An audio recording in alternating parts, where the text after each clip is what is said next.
ఎంత యోగ్యుడై ఉన్నాడో, ఆయన మన కొరకు మన పక్షాన ఏం చేశాడో దానిని గుర్తించి ఆయనను పొగడమే, ఆయన గురించి పాడడమే, ఆయన గురించి మనం జ్ఞాపకం చేసుకోవడమే ఆరాధన. అందుకే ఈ ఆరాధనకు ఇంత ప్రాముఖ్యత ఉంది. లోకంలో చాలా మందికి ఆరాధన గురించినటువంటి మరి విషయం, ఆరాధన గురించినటువంటి ఈ తలపులు, ఆరాధన గురించినటువంటి దృక్పథము వారు లేని వారుగా ఉన్నారు. అయితే దేవుడు మనకు కొన్ని పాటలు పాడుకొని ఆ తదుపరి వాక్యాన్ని ధ్యానించి ఆ తదుపరి ఒక్కొక్కరము ఆయన మన జీవితాల్లో మన జీవితాల్లో మనకేమై ఉన్నాడో వ్యక్తిగతంగా కొన్ని మాటలు మనం ఆత్మతో సత్యంతో చెప్పేదే ఆరాధన. అందుకే ఆమెతో మాట్లాడుతూ వచ్చాడు ప్రభు. ఆమెతో మాట్లాడుతూ, అమ్మా మీరు మీకు తెలియని దాన్ని ఆరాధించేవారు, మేమైతే మేము తెలిసిన దాన్ని ఆరాధించేవారు. ఆరాధన అంటే తెలిసింది చెప్పడమే. ఏం తెలుసుకున్నాం ఈ దేవుని గురించి, ఏం ఎరిగిన వారంగా ఆయన గురించి పాడాలి, ఏం ఎరిగిన వారంగా ఆయన గురించి మనం స్తోత్రం చెప్పాలి, ఏం ఎరిగిన వారంగా ఆయనకు మనం ఘనత మహిమ ప్రభావము ఆరోపించాలి. అందుకే ఈ గొప్ప దైవజనుడైనటువంటి యోహాను, యేసు ప్రభు వారి యొక్క రొమ్ములో ఆనుకున్నటువంటి వాడు, యేసు ప్రభు చేత ప్రేమించబడ్డవాడు యోహాను అనేటువంటి శ్రేష్టమైన భక్తులు. ఆయన కనుక అడిగితే, అయ్యా మీరు యేసు ప్రభు వారిని ఎలా చూశారండి, యేసు ప్రభు వారిని ఏమని చెప్పగలరు అండి అంటే ఆయన చెప్పే మాట ఒకటే. రండి చదవండి. ఇప్పుడు యోహాను రాసిన మొదటి పత్రిక 3వ అధ్యాయము 1వ వచనం తీసిన వారు త్వరగా ఎవరంటే చదవండి. మనము దేవుని పిల్లలమని పిలువబడినట్లు తండ్రి మనకు ఎట్టి ప్రేమను అనుగ్రహించను. మనము ఎవరిమని పిలువబడాలి? మనం దేవుని పిల్లలమని పిలువబడాలి. మనం దేవుని పిల్లలమని పిలువబడాలంటే అది చాలా మరి అంత ఆశామాషి అయినటువంటి సంగతి కాదు. మనం దేవుని పిల్లలం కావాలంటే ఆయన మనకు ప్రేమ చూపిస్తే తప్ప మనం దేవుని పిల్లలం కాలేము. ఏంటి ఆ ప్రేమ? రండి చదవండి. అదే పత్రిక 4వ అధ్యాయం. ఏ ప్రేమ చూపించాడండి? చాలా సార్లు లోకస్తులుగా మరి లోకంలో ఉండి మనం కూడా, బ్రదర్ నువ్వు అంటే నాకు చాలా ఇష్టం, అక్క మీరంటే నాకు చాలా ఇష్టం, చెల్లి నువ్వు అంటే నాకు చాలా ఇష్టం, అమ్మతో బిడ్డ చెప్తుంది అమ్మ నువ్వు అంటే నాకు చాలా ఇష్టం, భర్త భార్యతో చెప్తాడు, భార్య భర్త చెప్తుంది మీరంటే నాకు చాలా ఇష్టం అండి. ఇది లోక సంబంధమైన ప్రేమ. దైవికమైన ప్రేమ, దేవుని ప్రేమ ఎలాంటిది? ఏ ప్రేమ ఆయన మన పట్ల కుమ్మరించాడు, ఏ ప్రేమ మన పట్ల చూపిస్తూ వచ్చాడు? చదవండి 4వ అధ్యాయం 8వ వచనం. దేవుడు ప్రేమ స్వరూపి. చదవండి ఈ మాట అండర్లైన్ చేసుకోండి. మనము ఆయన ద్వారా మనం జీవించాలి. ఆయన ద్వారా జీవించాలంటే ఆయన DNA మనలో ఉంచుకోవాలి. ఆయన ద్వారా మనం జీవించాలంటే ఆయనలో ఉన్న రక్తం మనలోనికి రావాలి. ఆయన లాగా మనం ఉండాలంటే, ఆయన జీవం మనం కలిగిన వారంగా ఉంటామంటే ఆయన ఉన్న గుణ లక్షణాలన్నీ మనలోనికి రావాలి. ఇవన్నీ రావాలంటే, జీవించినట్లు ఉండాలంటే ఏం చేయాలి? చదవండి. దేవుడు తన అద్వితీయ కుమారుని లోకంలోనికి పంపాడు. మనం జీవించాలంటే, బ్రతకాలంటే, ఆ దేవుని యొక్క జీవం మనలో ఉండాలంటే ఎవరు అవసరం వచ్చింది? ఆయన కుమారుడైన యేసు ప్రభువు లోకంలోనికి రావాల్సిన అవసరం వచ్చింది. ఆయన లోకంలోనికి వచ్చి ఏం చేశాడండి? చదవండి. ఇప్పుడు దీని వలన దేవుడు మన యందుంచిన ప్రేమ ప్రత్యక్షపరచబడెను. ఇప్పుడు చదవడం 10వ వచనం. మనము దేవుని ప్రేమించితమని తానే మనల్ని ప్రేమించి మన పాపములకు ప్రాయశ్చిత్తమైనకు, మన పాపములకు ప్రాయశ్చిత్తము కావడానికి ఆయన తన కుమారుని పంపించాడు. ఇప్పుడు చివరిలో ఆ మాట చదవండి. ఇందులో ఇది ప్రేమ. ఈ ప్రేమను యోహాను భక్తుడు చూస్తూ వచ్చాడు. 3.5 సంవత్సరాలు నేను ఆయనతో కలిసి నడిచాను, కలిసి తిరిగాను. ఆయన అనేకమైన అద్భుతాలు, ఆశ్చర్యాలు జరిగించాడు. అనేకులు బాగు చేశాడు. కుంటి వారికి కాళ్ళు ఇచ్చాడు, గుడ్డి వారికి కళ్ళు ఇచ్చాడు, చెవిటి గల వారికి ఆయన చెవులిచ్చాడు, వారు వినడానికి అవకాశం ఇచ్చాడు. పక్షవాయువుల వారిని లేపాడు, చనిపోయిన వారిని సైతం లేపాడు. కానీ అక్కడెక్కడ నాకు ఆయన దయ, ఆయన జాలి కనిపించాయి. కానీ ఆయన ప్రేమ కనిపించింది ఎక్కడంటే, ఆయన ఎప్పుడైతే సిలువలోనికి వెళ్ళాడో, ఎప్పుడైతే సిలువలో తన ప్రాణాన్ని ప్రాయశ్చిత్త బలిగా మన నిమిత్తం అప్పగించుకున్నాడో, అప్పుడు యోహాను భక్తుడు ఈ ప్రేమను చూడగలుగుతున్నాడు. యేసు ప్రభు వారికి ఉన్న 12 మంది శిష్యుల్లో ఆయన ప్రేమను గురించి రాసినటువంటి అతి శ్రేష్టమైన దైవజనుడు ఎవరైనా ఉన్నారంటే అది యోహాను భక్తుడే, అది యోహాను అనేటువంటి శిష్యుడే. ఆయన యోహాను సువార్తలోను తన పత్రికలో కూడా దేవుని ప్రేమను పుంకాలుగా రాస్తున్నాడు. ఇప్పుడు ఆయన రాసేమాట అంటే ఇందులో దేవుని ప్రేమ ఉందండి. ఎందులో ఉంది? ఆయన కుమారుని పంపించి ఆ శిలువకు వేశాడు. చూడండి, ఆ 3 సంవత్సరాలు పరిచయం చేశాడే. ఆ 3 సంవత్సరాల పరిచయంలో మేము అనేక సంగతులు చూసాం. అనేకుల మీద జాలి పడ్డాడు, దయ చూపించాడు. అనేకులు ఆయన చూసి ఆశ్చర్యపడ్డారు. మరి నీళ్ళ పైన వెళ్తూ ఉంటే తుఫాన్ వచ్చింది, గాలి వచ్చింది, కొట్టుకుపోయేవారు. ఆయన ఆపేశాడు. దాన్ని మించిన ప్రేమ మాకు ఎక్కడ కనపడిందంటే కలువరి శిలువలో కనపడింది. అయ్యో, ఆ రాత్రి గెత్సెమనే తోటలో ఆయన ఇంతగా చేశారే. ఆ ఉదయకాలం పిలాతు ఇంటి దగ్గర తీసుకెళ్లారే. ఇన్ని అవమానాలు చేశారే. 2 చేతులు కట్టివేసి ఆయన విపత్త చాలుగా దున్నించుకున్నాడే. అంతేకాదు, ఆ బరువైనటువంటి శిలువను తీసుకుని యెరూషలేము మార్గంలో గొల్గొతా కొండపైకి ఎక్కే సందర్భంగా ఆయన పడిపోయాడే. ఆయన రక్తం ధారలుగా కారిపోయింది. తలపైన ముళ్ళ కిరీటం ఉంచినప్పుడు రక్తం అంతా కారిపోతుంది. ఆయన చెమట రక్తం కలిసిపోయింది. ఊపిరి తీసుకోవడానికి చాలా కష్టపడ్డాడే. ఎవరికండి, ఎవరి నిమిత్తం ఇంత బాధ, ఇంత మరి ఆయన వేదన సహిస్తూ వచ్చాడంటే ఆయన ప్రేమ కుమ్మరించాడు. ఏంటి కారణం అంటే, నాలోనికి ఆయన జీవం ఇవ్వాలంటే ఆయన చనిపోతే తప్ప ఆ జీవం నాలోనికి రాలేదు. అందుకే యోహాను భక్తుడే రాస్తాడు, తను ఎందరు అంగీకరించరో వారందరికీ తన పిల్లలకు he gave the power and authority to become his children. ఆయన పిల్లలు కావడానికి మనకు అధికారం ఇచ్చాడు. దేన్ని బట్టి? ఆయన కార్చిన రక్తం ద్వారా, దేన్ని బట్టి? ఆయన చేసిన ప్రాయశ్చిత్త బలిని బట్టి, దేన్ని బట్టి? ఆయన శిలువ కార్యాన్ని బట్టి. ఆ ప్రేమను యోహాను భక్తుడికి రాస్తున్నాడండి. ఆశ్చర్యపోతున్నాడు ఆయన. చదవండి ఇప్పుడు మరలా 3వ అధ్యాయము 1వ వచనం, యోహాను రాసిన మొదటి పత్రిక. మనము దేవుని పిల్లలమని పిలువబడినట్లు తండ్రి మనకెట్టి ప్రేమను అనుగ్రహించను. చూడండి, ఆయన వారందరూ అటువైపు చూడమంటున్నాడు. ఆ ప్రేమ చూడమంటున్నాడు. ఇంగ్లీష్ లో చాలా చక్కగా ఉంది. ఎవరైనా ఇంగ్లీష్ బైబిల్ నుండి చదువుతారా? ఎవరి దగ్గర లేదా ఇంగ్లీష్ బైబిల్? ఏం కలిసి అంతా తెచ్చుకోవాలమ్మా. ఇప్పుడు చాలా మరి 2 కలిసి ఉంది. ఇక్కడ ఉంది మీ దగ్గర. అక్కడ మూసి పెడుతున్నాడు. ఉందా ఇంగ్లీష్ బైబిల్? అంటే తెలుగా. Look at the love. ఎలాంటి ప్రేమ! He showered on the cross of Calvary. ఆయన శిలువ దగ్గర నుండి మన పైన ఎలాంటి ప్రేమ కురిపించాడు. చూడండి, మూల భాషలో చాలా అద్భుతంగా వ్రాయబడింది. ఇంతకు ఏం ప్రేమ చూపించాడండి ఆయన? ఎలాంటి ప్రేమ మన పట్ల చూపించాడు? ఆ ప్రేమ చూపించడాన్ని బట్టి మనమేమో అంటే, మనము దేవుని పిల్లలమని పిలువబడినట్లు తండ్రి అయిన దేవుడు, కుమారుడైన యేసుక్రీస్తు వారు పరిశుద్ధాత్మ దేవుడుగా ఉన్న అత్యుత్తమైన ఈ దేవుడు మన నిమిత్తము తనలో ఉన్న తన కుమారుని ఆయన భూమిపైకి పంపించాడు. ఇందులో ప్రేమ ఉంది. ఏ ప్రేమది? పరలోకం, వైభవం, మహిమ, దేవదూతల ఆరాధన, వాటన్నింటినీ విడిజింపుకొని, వాటన్నింటినీ కాదనుకొని త్రోసి వేసుకుని ఆయన మానవాకారంతో భూమిపైకి వచ్చాడు. ఇందులో ప్రేమ ఉంది. యోహాను భక్తుడు ఈ ప్రేమ చూడగలుగుతున్నాడు.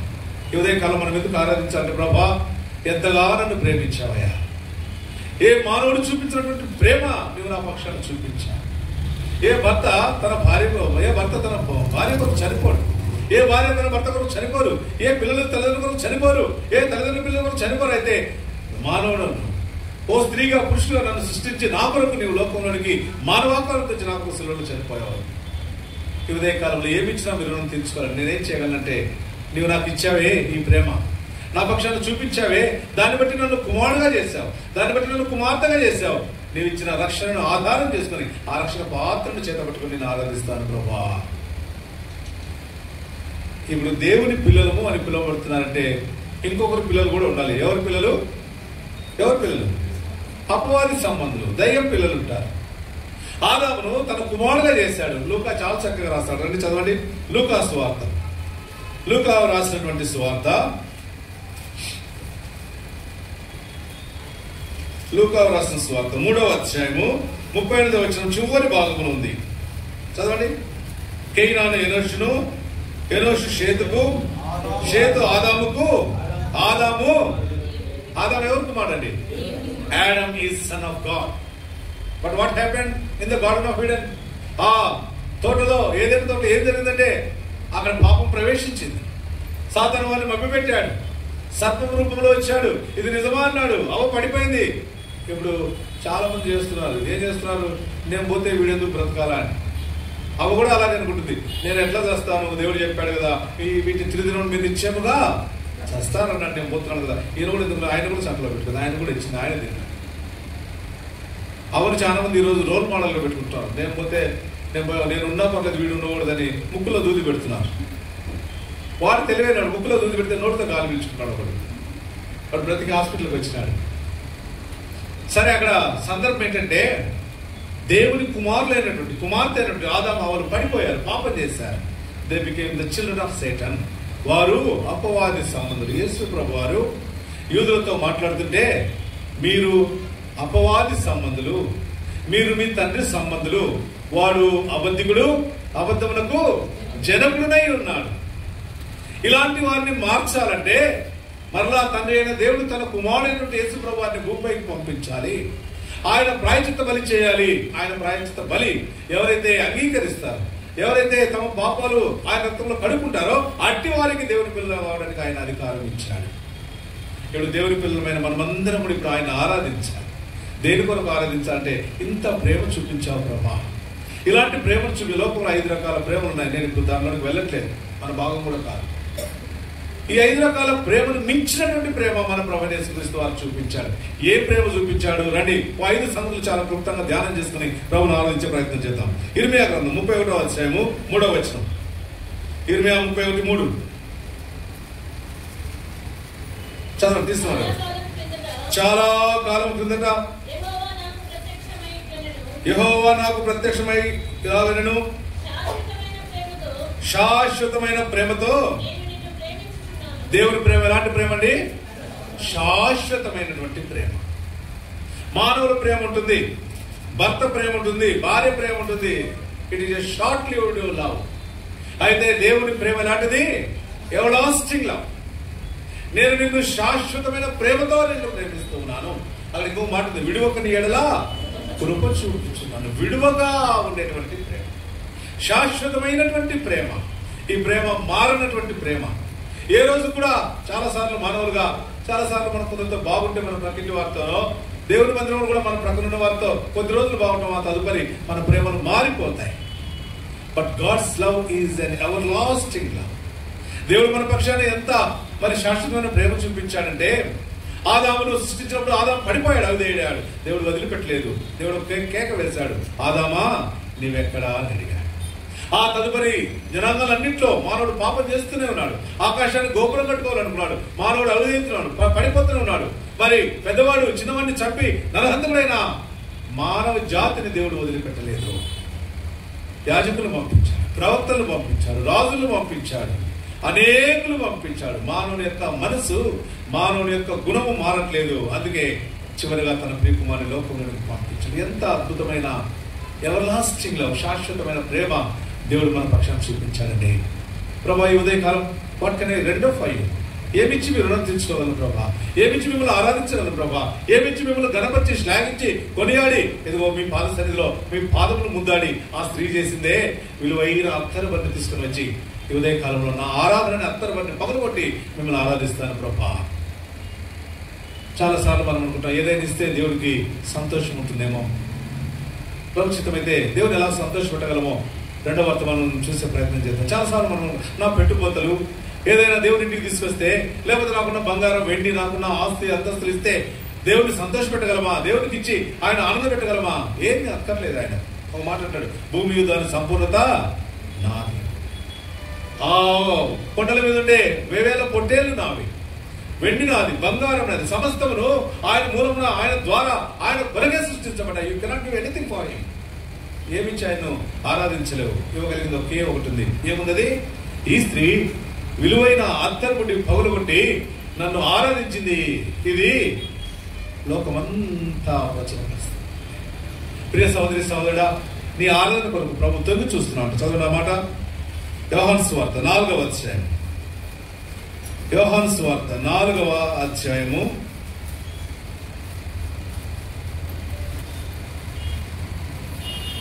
24వ వచనం, 23వ వచనం, 23 అన్న. అయితే యథార్థముగా ఆత్మతోను సత్యముతోను అది ఇప్పుడు వచ్చే ఉన్నది. తను ఆరాధించువారు అట్టి వారే కావాలని తండ్రి కోరుచున్నాడని 1 నెంబరేసి ఫుట్ నోట్స్ లో ఏముందో చదవండి. ఏం చేస్తున్నాడండి? ఉదయకాలంలో కర్నూలు పట్టణంలో మోరియాలో నన్ను ఆరాధించే నా బిడ్డలున్నారా?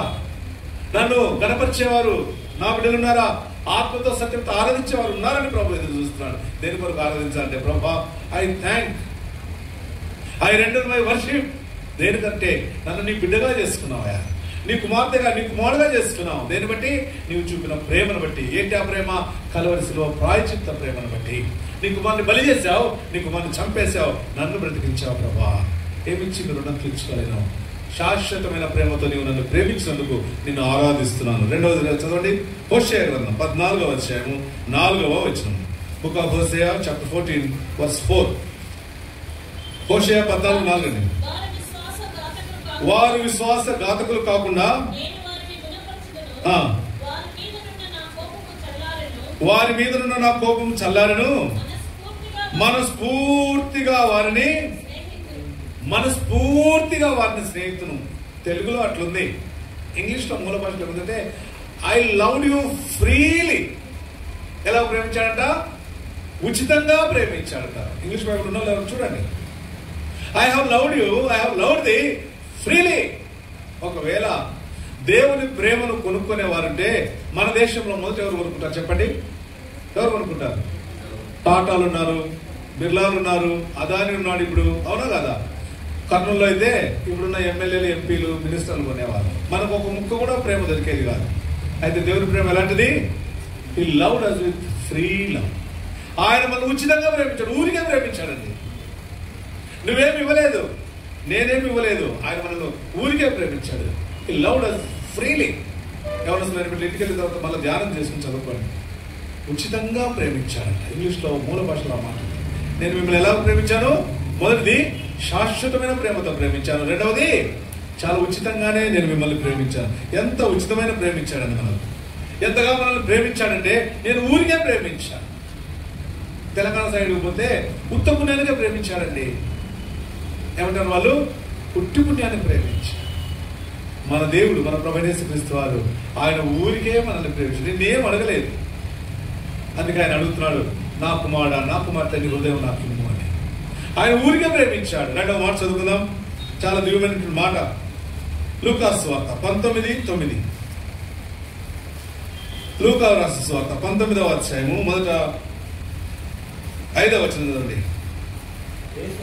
యేసు ఆ చోటికి వచ్చినప్పుడు కళ్ళెత్తి చూచి, జక్కయ్య త్వరగా దిగుము, నేడు నేను నీ ఇంట ఉండవలసి ఉన్నదని అతనితో చెప్పగా అతను త్వరగా దిగి సంతోషంతో. జక్కయ్య ఏమనుకున్నాడండి? ఏమనుకున్నాడు చెప్పండి? ఏమనుకున్నాడు జక్కయ్య? యేసు ప్రభు నా ఇంట్లోకి రావాలి, నన్ను ఆశీర్వదించాలి, నేను పెట్టే భోజనం తినాలి, లేకపోతే నేను ఆ దగ్గర చాలా డబ్బు ఉంది, అన్యాయంగా సంపాదించింది, అదేదన్నా ఆయనకి ఇస్తే బాగుంటుంది. మనం కూడా అనుకుంటే చాలా సార్లు ఎవరైనా వస్తే వాళ్ళు కొంచెం ఏదైనా ఒక 100, 200, 500 ఉంటే ఇంకా 1000, ఇంకా ఉంటే ఒక 5000 వాళ్ళకి ఇస్తామని. జక్కయ్య కూడా అలాగ అనుకున్నాడేమో. అనుకున్నాడా ఏమన్నా? ఏమనుకోలేదు. ఏమనుకున్నాడు? చదవండి 2వ వచనం. యేసు ఎవరో అని చూడగోరెను. యేసు ఎవరో అని he just wanted to see him. అయితే యేసు ప్రభు ఏం చేస్తున్నాడు? అక్కడికి వచ్చాడు, నిలబడ్డాడు. జక్కయ్య దిగు అన్నాడు. ఆ ఇంట్లో దిగు. he loved him freely. జక్కయ్య దగ్గర ఏముందో తెలుసా? ఏమన్నాడు జక్కయ్య? యేసు ప్రభు ఇంట్లోకి వెళ్ళినప్పుడు అందరూ పాపైన మనుషులింటికి పోయాడు ఆయన. ఎలాంటి దేవుడు ఆయన? ఈయన దేవుడు చెప్పుకుంటాడే, ఈయన పాపైన మనుషులు వెళ్ళాడు అని. అప్పుడు ఎప్పుడైతే జక్కయ్య ఇంటిలోనికి ప్రభువైన యేసుక్రీస్తు వారు వెళ్ళాడో జక్కయ్యలో మార్పు ప్రారంభమైంది. ఈయన నేను చూడాలనుకుంటే ఈయన నా ఇంటిలోనికే వచ్చాడే, ఇంతగా నన్ను ప్రేమించాడే. అప్పుడు జక్కయ్య నోట్ల నుంచి మాటలు వస్తున్నాయి. ఏమొస్తున్నాయి? నా ఆస్తుల సగము బెదరికిస్తున్నాను ప్రభా. అంతేకాదు, నేను ఎవరైతే అన్యాయంగా తీసుకున్న దాంట్లో ₹1 తీసుకుని ఎంత ఇస్తాను? 400 ఇచ్చేస్తాను ప్రభా. ఇంత విస్తారం ఉంది. ఎక్కడైనా యేసు ప్రభుకి ఇచ్చినట్లు గానీ ఆయన తీసుకున్నట్లు రాసింది ఇక్కడ. ఈ లవ్ హిమ్ ఫ్రీలీ. దేవుని ప్రేమ చాలా ఉచితమైంది. హోషేయ గ్రంథంలో వారు పడిపోయారు, వారు చెడిపోయారు, వారు విగ్రహాలలో మునిగిపోయారు, వారు విశ్వాసఘాతకులయ్యారు. ఆయన ప్రభు వారిని ఉచితంగా ప్రేమిస్తూనే ఉన్నాడు. ప్రభా, ఉదయ కాలంలో నన్ను కూడా అంత ఉచితంగానే ప్రేమించాను. నీ ప్రేమకు ఎల్లలు లేవు, హద్దులు లేవు. దాని పొడవు, లోతు, దాని వెడల్పు నేను చూడాలంటే అది నా వల్ల కాదు. Unfathomable love. కొలవలేనటువంటి ప్రేమతో నువ్వు నన్ను ప్రేమించావు. శాశ్వతమైన ప్రేమతో నన్ను ప్రేమించావు. రెండవది, చాలా ఉచితంగా నువ్వు నన్ను ప్రేమించావు ప్రభా. 2-3 యోహాను సువార్త 13వ అధ్యాయము 3వ వచనం. ఎలాంటి ప్రేమతో ఆయన మనల్ని ప్రేమించాడు? యోహాను సువార్త 13. ఒకటి,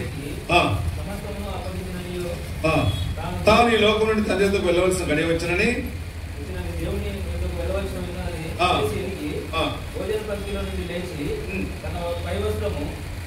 మొదటి వచ్చిన మనం 13:1 తాను ఈ లోకము నుండి తండ్రి యొద్దకు వెళ్ళవలసిన గడియ వచ్చనని యేసు పస్కా పండుగకు ముందే ఎరిగిన వాడై లోకములోనున్న తన వారిని ప్రేమించి వారిని అంతవరకు ప్రేమించారు. అక్కడ కూడా మళ్ళీ ఉండేసి ఫుట్ నోట్స్ ఏం రాశారు, చదవండి. 2 ఎలా ప్రేమించాడండి? ఏ ప్రేమ? సంపూర్ణమైన ప్రేమ, శాశ్వతమైన ప్రేమ, ఉచితమైన ప్రేమ, ఆయన ఈవిగా ఇచ్చినటువంటి ప్రేమ. 3వది ఎలాంటి ప్రేమ? సంపూర్ణమైన ప్రేమ. మన ప్రేమలు కూడా ఉంటాయి. హాఫ్ సర్కిల్, క్వార్టర్ ఉంటుంది. మంది 1 సంవత్సరం 2 సంవత్సరాలు ప్రేమిస్తాం, ఆ తదుపరి ద్వేషించేవారు అన్నారు. దేవుని ప్రేమ ఎలాంటిదంటే సంపూర్ణంగా ప్రేమించాడు. ఇక్కడ రాయబడిన మాటలో ఎంతమంది శిష్యులు ఉన్నారు యేసుప్రభు వారికి? ఎంతమంది ఉన్నారు? 12 మంది. 12 మందిలో ఒక్క వ్యక్తి ప్రభును అప్పగించడానికి కోరుకున్నాడు. ఎవరతను? ఇస్కరియోతు యూదా ఉన్న దగ్గర ప్రభు సంపూర్ణంగా ప్రేమించాల్సిన అవసరం ఉందా?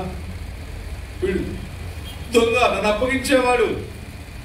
రాయబడిన మాట ఏంటంటే అలాంటి యూదా ఉన్న స్థలంలో కూడా, అలాంటి యూదా ఉన్న పరిస్థితిలో కూడా యేసు ప్రభు వారు ప్రేమించిన ప్రేమ ఎలాంటిదంటే సంపూర్ణమైన ప్రేమ. సండే స్కూల్లో మాకు ఒక పాట ఉండేది, God's love is like a circle, ఆ సర్కిల్ బిగ్ అండ్ రౌండ్.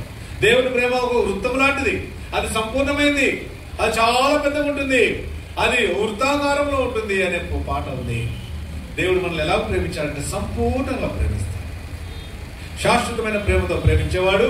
2వది ఆయన ఉచితంగా ప్రేమించేవాడు. 3వది సంపూర్ణంగా అంతం వరకు, చివరి వరకు ప్రేమించాడు. చివరి వరకు కూడా ఇస్కరియోతు యూదాకు అవకాశం ఇస్తూనే ఉన్నాడు. ఇంకా మాట్లాడేమో, ఇంకా మాట్లాడేమో, ఆయన ప్రేమిస్తూనే ఉన్నాడు. అందుకే దైవమైనటువంటి యోహాను గారే ప్రకటన గ్రంథం రాసేటప్పుడు ఒక మాట రాస్తాడు. రండి 1వ అధ్యాయము 6వ వచనం. ప్రకటన 1:6. మనలను ప్రేమించుచు, నన్ను ప్రేమించడానికి రాయలేదు. ఏం చేస్తున్నాడు ఆయన? మనలను ప్రేమించుచునే ఉన్నాడు. ఆయన ఇంకా మనల్ని ప్రేమిస్తూనే ఉన్నాడు, ప్రేమిస్తూనే ఉన్నాడు. ఆయన ప్రేమించాడు, ప్రేమిస్తూనే ఉన్నాడు, ప్రేమిస్తూనే ఉన్నాడు. It is an ever lasting, never ending love. ఎప్పటికి కూడా ముగిసిపోయినటువంటి ప్రేమ కాదు దేవుడిది.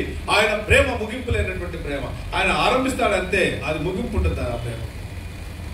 ప్రభా, ఇలాంటి ప్రేమతో నన్ను ప్రేమించావు, ఏమిచ్చి మీ రుణం తీర్చుకోగలనయా? రండి 4వది యోహాను సువార్త 15వ అధ్యాయము 9వ వచనం. తండ్రి నన్ను ఎలాగూ ప్రేమించనో నేను మిమ్మల్ని అలాగే ప్రేమించితిని. తండ్రి నన్ను ఎలాగూ ప్రేమించనో నేను మిమ్మల్ని అలాగూ. దీనికి ఒక పేరు పెట్టుకుంటే this love is called divine love.